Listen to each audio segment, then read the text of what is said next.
Hey guys, welcome to my channel. So మన ఛానల్ని first time ఎవరు చూస్తున్నారో ఫాస్ట్గా సబ్స్క్రైబ్ చేసుకోండి. Welcome back to summer special recipes. ఒక ప్యాన్ పెట్టేసుకొని తడకా కోసం ఆయిల్ వేసేసుకొని జీలకర్ర, ఆవాలు, కరివేపాకు వేసుకున్నాక స్టవ్ ఆఫ్ చేసేసుకొని తడకాలో కొంచెం సాల్ట్ ఇంకా కొంచెం కారం వేసుకొని సన్నగా చాప్ చేసి పెట్టుకుని కుకుంబర్ పీసెస్ యాడ్ చేసుకుంటే అంతే, చాలా బాగుంటుంది టేస్ట్. రైస్లోకి అయితే అదిరిపోతుంది.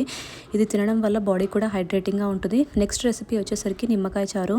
ఒక బౌల్ పెట్టేసుకొని అందులో వాటర్ వేసేసి టేస్ట్కి తగినంత సాల్ట్, కొంచెం షుగర్ వేసేసుకొని బాగా బాయిల్ అవ్వాలి. వాటర్ ఇలా బాయిల్ అయ్యాక పక్కన పెట్టేసుకొని తర్వాత తడకా కోసం ఒక ప్యాన్ పెట్టేసుకొని అందులో జీలకర్ర, ఆవాలు ఇంకా ఎండుమిర్చి ఇవి కొంచెం ఫ్రై అయ్యాక కరివేపాకు ఇంకా పసుపు కూడా యాడ్ చేసుకుంటే అంతే, తడకా రెడీ. ఇందాక మనం బాయిల్ చేసి పెట్టుకున్న వాటర్ కూడా యాడ్ చేసేసుకొని స్టవ్ ఆఫ్ చేసుకోవాలి. సో ఇలా బాగా మిక్స్ చేసుకున్న తర్వాత మాకు ఇంత క్వాంటిటీకి 1 లెమన్ పట్టింది. 1 లెమన్ జ్యూస్ మొత్తం స్క్వీజ్ చేసుకొని యాడ్ చేసుకుంటే అంతే, చాలా బాగుంటుంది. ఇది నిమ్మకాయ చారు చాలా మంచిది హెల్త్కి కూడా. సో బాడీ చలువ కూడా చేస్తుంది నిమ్మకాయ వల్ల. సో ఒక్కసారి ఇలా ట్రై చేయండి. సమ్మర్లో చాలా టేస్టీగా అనిపిస్తుంది నిమ్మకాయ చారు. వేడి వేడి అన్నంలో ఇలా నిమ్మకాయ చారు వేసుకొని తింటే సూపర్ ఉంటుంది. దీనికి సైడ్ పొటాటో ఫ్రై కానీ ఏమైనా అలా సైడ్ డిష్ పెట్టుకొని తింటే ఇంకా అదిరిపోతుంది. నెక్స్ట్ రెసిపీ వచ్చేసరికి ఫ్రూట్ సలాడ్.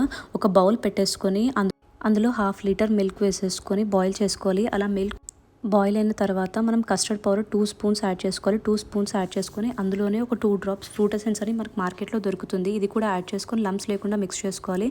అలా మిక్స్ చేసుకున్న తర్వాత మనం ఇది మిల్క్లో యాడ్ చేసేసుకొని బాగా మిక్స్ చేస్తూనే ఉండాలి, లేకపోతే కింద మాడిపోతుంది. షుగర్ వచ్చేసరికి మేము ఒక 2 స్పూన్స్ మాత్రమే యాడ్ చేస్తాం. మేము షుగర్ కొంచెం తక్కువే తింటాము. సో కీ ఇంగ్రీడియంట్ వచ్చేసరికి ఇలా డ్రై ఫ్రూట్స్ని, బాదాం ఇంకా క్యాష్యూస్ని మనం దంచి వేసుకుంటే టేస్ట్ అయితే అద్దరిపోతుంది. ఇప్పుడు స్టవ్ ఆఫ్ చేసేసుకొని కస్టర్డ్ని మొత్తం చల్లగా చేసుకోవాలి. అలా చల్లగా చేసుకున్న తర్వాత ఫ్రూట్స్ యాడ్ చేసేసుకోవాలి. మీ చాయిస్ ఆఫ్ ఫ్రూట్స్ యాడ్ చేసుకోవాలి. మేమైతే రెగ్యులర్గా బనానా, గ్రేప్స్ ఇంకా పొమోగ్రనేట్, యాపిల్ ఇవే వేసుకుంటాము. వీటి వల్లనే మాకు టేస్ట్ బాగా నచ్చుతుంది. మీరు కూడా మీ చాయిస్ ఆఫ్ ఫ్రూట్స్ని యాడ్ చేసేసుకొని ఒక 2 అవర్స్ ఫ్రిడ్జ్లో పెట్టుకొని క్యాష్యూస్, చెర్రీస్ ఇంకా టూటీ ఫ్రూటీతో సర్వ్ చేసుకుంటే చాలా టేస్టీగా ఉంటుంది. నెక్స్ట్ రెసిపీ వచ్చేసరికి కర్డ్ క్వినోవా అని మనకి ఈజీగా దొరికేస్తుంది మార్కెట్లో. చాలా బాగుంటుంది, హెల్త్ కూడా చాలా మంచిది. ఇందులో ప్రోటీన్ కంటెంట్ కూడా చాలా ఎక్కువ ఉంటుంది. సో ఒక ప్యాన్ పెట్టేసుకొని అందులో ఆయిల్ వేసేసి జీలకర్ర ఇంకా మిరియాలు, పచ్చిమిర్చి ఇంకా చాప్ చేసి పెట్టుకున్న అల్లం పీసెస్ కూడా యాడ్ చేసుకొని అది కొంచెం ఫ్రై అయ్యాక ఎండుమిర్చి కూడా యాడ్ చేసేసుకోండి. సో ఇలా ఎండుమిర్చి కూడా ఫ్రై అయ్యాక మనం ఇందాక బాయిల్ చేసి పెట్టుకున్న క్వినోవా ఉంది కదా, అందులో కర్డ్ వేసేసుకొని బాగా మిక్స్ చేసుకొని పెట్టుకోవాలి. ఇందాక మనం చేసిన తడకా కూడా యాడ్ చేసేసుకొని టేస్ట్కి తగినంత సాల్ట్ వేసుకుంటే అంతే, చాలా చలువ, హెల్త్కి కూడా చాలా మంచిది. ఎవరైతే రైస్ని అవాయిడ్ అనుకుంటున్నారో ఇది పర్ఫెక్ట్ రెసిపీ. బాడీకి కూడా ప్రోటీన్ అందుతుంది, ఇంకా బాడీకి కూడా చాలా హైడ్రేటింగ్గా ఉంటుంది. సమ్మర్లో ఇలాంటి రెసిపీస్ చాలా ఈజీగా అయిపోతుంది వర్క్ కూడా. సో లెమన్ పికిల్తో సర్వ్ చేసుకుంటే అంతే, so simple and yummy quinoa ready. Next recipe వచ్చేసరికి గోందు లెమనేడ్. ఒక గ్లాస్ తీసేసుకొని అందులో లెమన్ జ్యూస్ స్క్వీజ్ చేసుకొని యాడ్ చేసుకోవాలి. గోంద్ అని ఇప్పుడు మనకి బాగా వినిపిస్తుంది కదా, ఇది స్పైనల్ కార్డ్కి చాలా మంచిది. సో ఇది నైట్ అంతా వాటర్లో వేసేసుకొని నానబెట్టుకున్న తర్వాత ఇలా మనకు జెల్లీ లాగా అవుతుంది. సో ఇది ఒక 2 స్పూన్స్ యాడ్ చేసేసుకోవాలి. చాలా చలువ బాడీకి కూడా.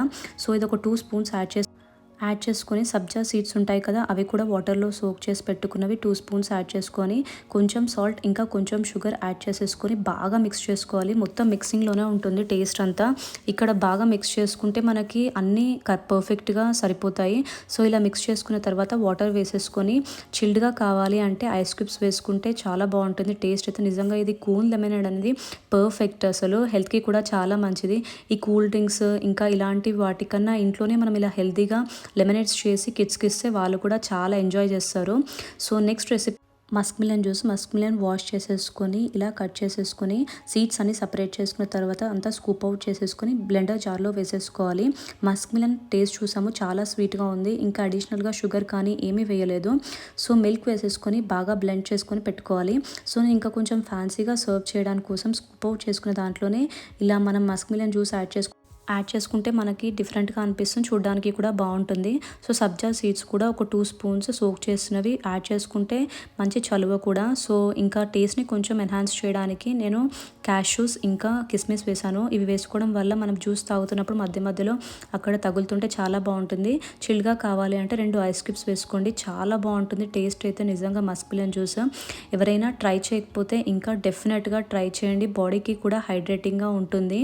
సో ఇలా జ్యూసెస్ తాగడం వల్ల హెల్త్కి కూడా చాలా మంచిది. నెక్స్ట్ రెసిపీ వచ్చేసరికి తోటకూర మజ్జిగ పులుసు. ఒక పాన్ పెట్టేసుకొని అందులో ఆయిల్ వేసేసి కొన్ని మెంతులు, జీలకర్ర, ఆవాలు, ఎండుమిర్చి, ఇంకా దంచి పెట్టుకున్న అల్లం వెల్లుల్లి పేస్ట్, సన్నగా కట్ చేసుకున్న పచ్చిమిర్చి, కరివేపాకు, పసుపు, ఇంకా చాప్ చేసి పెట్టుకున్న తోటకూరని కూడా కాడలతో సహా యాడ్ చేసేసుకొని బాగా ఫ్రై చేసుకోవాలి. అలా ఒక 2-3 మినిట్స్ ఫ్రై అయ్యాక వాటర్ వేసేసి ఒక హాఫ్ గ్లాస్, ఇది మనకి పచ్చివాసన పోవాలి, అప్పుడే అది సరిగ్గా కుక్ అయినట్టు. టేస్ట్కి తగినంత సాల్ట్ యాడ్ చేసేసుకొని ముందుగానే విస్క్ చేసి పెట్టుకోవాలి కర్డ్ని. అలా విస్క్ చేసి పెట్టుకున్న దాంట్లో ఇందాక మనం తోటకూరది వేసేసుకుంటే అంతే. టేస్ట్కి తగినంత సాల్ట్ యాడ్ చేసేసుకొని రైస్తో సర్వ్ చేసుకుంటే మాత్రం అద్దరిపోతుంది. బాడీకి కూడా చాలా హైడ్రేటింగ్గా ఉంటుంది. నెక్స్ట్ రెసిపీ వచ్చేసరికి వాటర్ మిలన్ పాప్సికల్స్. ఇవి చూడడానికి ఎంత బాగున్నాయి కదా, నిజంగా టేస్ట్ కూడా అంతే బాగుంది. వాటర్ మిలాన్ని బాగా వాష్ చేసుకొని కట్ చేసుకొని పెట్టుకోవాలి. సీడ్స్ అని సపరేట్ చేసేసుకొని బ్లెండర్ జార్లో వేసేసుకొని కొంచెం షుగర్ యాడ్ చేసుకోవాలి, ఎక్కువ కాదు. ఐస్ క్రీమ్ మౌల్స్ ఉంటే ఐస్ క్రీమ్ మౌల్స్లో వేసేసుకోవాలి. నా దగ్గర అయితే లేవు, అందుకోసమే ఇలా స్టీల్ గ్లాసెస్లో వేసేసుకొని, మనకు ఫుడ్ పార్సల్ కవర్ ఉంటుంది కదా, అది వేసేసుకొని రబ్బర్ బ్యాండ్స్తో కవర్ చేసుకొని చిన్న స్లిప్ పెట్టుకొని ఐస్ క్రీమ్ స్టిక్స్ వేసుకొని ఓవర్ నైట్ ఫ్రీజ్ చేసుకోవాలి. అలా ఫ్రీజ్ చేసుకున్న తర్వాత నెక్స్ట్ డే ఒక బౌల్లో వాటర్ వేసేసి ఈ గ్లాస్ని ఒక 20 సెకండ్స్ అలా పెడితే మనము ఇలా హ్యాండ్స్తో రబ్ చేసి తీసుకుంటే ఈజీగా వచ్చేస్తుంది. అసలు నిజంగా గైస్, బయట పాప్సికల్స్ ఎందుకు కూడా పనికిరావు, అంత టేస్టీగా ఉన్నాయి నిజంగా వాటర్ మిలన్ పాప్సికల్స్. ఇలా మనం ఇంట్లోనే మంచి ఫ్రెష్ వాటర్తోని అన్నీ ఫ్రెష్గా చేసుకుంటే చాలా మంచిది. ఈ ఐస్ క్రీమ్ తిన్నాక మీరు బయట ఐస్ క్రీమ్ అస్సలు నచ్చదు, అంత బాగున్నాయి. ఒక్కసారి ట్రై చేయండి. నెక్స్ట్ రెసిపీ వచ్చేసరికి కోకోనట్ జ్యూస్. మనకి కొబ్బరి బోండంలో కొబ్బరి ఉంటుంది కదా, ఆ కొబ్బరితో మాత్రమే ఇది చేయాలి. ఆ కోకోనట్ అంతా బాగా వాష్ చేసేసుకొని కోకోనట్ వాటర్ కూడా తీసేసుకొని మనం చిన్నగా చాప్ చేసేసుకోవాలి. ఇందాక తీసుకున్న కొబ్బరిని మిక్సీ జార్లో వేసేసుకొని కోకోనట్ వాటర్ వేసేసుకొని బాగా స్మూత్గా బ్లెండ్ చేసుకోవాలి, ఒక మంచి టెక్స్చర్ వచ్చేంత వరకు. తర్వాత సర్వింగ్ గ్లాస్ తీసుకొని ఫిల్టర్ చేసుకుంటే అంతే. ఐస్ క్యూబ్స్ వేసుకోవాలి, చాలా బాగుంటుంది. ఇది డిఎల్ఎఫ్లో దొరుకుతుంది కోకోనట్ జ్యూస్ బార్లో. మనకి బయట ఇది ఈజీగా 90 రూపీస్ పడుతుంది. ఇంట్లోనే మనం ఇలా చేసుకోవడం వల్ల తక్కువ కాస్ట్ పడుతుంది. అలాగే టేస్ట్ కూడా చాలా బాగుంటుంది, బాడీకి కూడా చాలా మంచిది. ఎప్పుడూ కోకోనట్ వాటరే తాగడం వల్ల బోర్ కొడుతుంది కదా, ఒకసారి ఇలా ట్రై చేస్తే మనకి డిఫరెంట్గా ట్రై చేసినట్టు కూడా ఉంటుంది. డెఫినెట్గా ట్రై చేయండి. Summer special recipes. ఎండలు కూడా ఎక్కువ ఉన్నాయి కదా, ఇలాంటి రెసిపీస్ ట్రై చేసి మనం బాడీని ఇంకా ఉంచుకోవాలి. నెక్స్ట్ రెసిపీ వచ్చేసరికి కీరా విత్ కర్డ్. ఒక పాన్ పెట్టేసుకొని అందులో ఆయిల్ వేసేసి తడకా కోసం జీలకర్ర, ఆవాలు, సన్నగా చాప్ చేసుకున్న పచ్చిమిర్చి, ఇంకా కరివేపాకు యాడ్ చేసుకొని తడకాని బాగా ఫ్రై చేసుకోవాలి. స్టవ్ ఆఫ్ చేసుకొని ఇందులో చాప్ చేసి పెట్టుకున్న కుకుంబర్ పీసెస్ కూడా యాడ్ చేసుకొని కర్డ్ మిక్స్ చేసుకుంటే రెడీ. కర్డ్ ఇంకా కీరా. ఈ రెసిపీస్ అన్నీ మీ ఫ్యామిలీ మెంబర్స్తో కూడా షేర్ చేయండి. అలాగే వీడియో నచ్చితే లైక్ చేయండి, మన ఛానల్కి కూడా సబ్స్క్రైబ్ చేసుకోండి. Thank you guys.